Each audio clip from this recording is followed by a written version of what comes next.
আসসালামু আলাইকুম প্রিয় চাকরি প্রত্যাশী ভাই বোনেরা, আপনারা সকলে কেমন আছেন? আশা করি নিশ্চয়ই ভালো আছেন।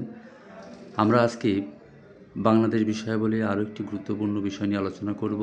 এখানে লিখে রেখেছি যে কিছু বর্তমান নাম এবং পুরাতন নাম। বর্তমান ও পুরাতন নাম। বর্তমান নাম এখন ঢাকা, কিন্তু এর পুরাতন নাম ছিল জাহাঙ্গীরনগর।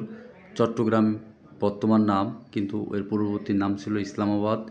খুলনার পূর্ববর্তী নাম ছিল জাহানাবাদ। সেন্ট মার্টিনের পূর্ববর্তী নাম ছিল নারিকেল জিঞ্জিরা। বরিশালের পূর্ব নাম ছিল চন্দ্রদ্বীপ বা বাকলা। সিলেটের পূর্ববর্তী নাম ছিল জালালাবাদ। কুষ্টিয়ার পূর্ববর্তী নাম ছিল নদিয়া। মুন্সিগঞ্জের পূর্ববর্তী নাম ছিল বিক্রমপুর।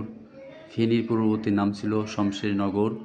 ময়নামতি বর্তমান নাম, পূর্ববর্তী নাম ছিল রোহিতগিরি। যশোরের পূর্ববর্তী নাম খলিফাতাবাদ। রাজবাড়ির পূর্ববর্তী নাম ছিল গোয়ালন্দ।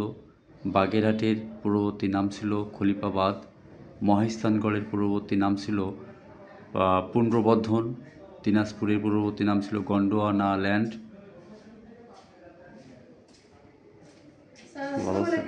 ভালো আছেন? হ্যাঁ, ভালো।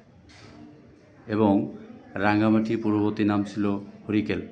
আমরা একটু নোট ডাউন করি। সেটি হচ্ছে যে বাদ কথাটি রয়েছে, ইসলামাবাদ, জাহানাবাদ, এরকম বাদ রয়েছে, জালালাবাদ রয়েছে, খলিফাতাবাদ রয়েছে, খলিফাবাদ, এরকম বাদ নিয়ে একটা এখান থেকে প্রশ্ন হতে পারে। তো আপনারা সেইভাবেই এটা দেখলে সেভাবে প্রস্তুতি নিতে পারবেন। আমাদের পরবর্তী ভিডিও দেখতে পেজটিতে ফলো দিয়ে থাকুন। ধন্যবাদ সকলকে।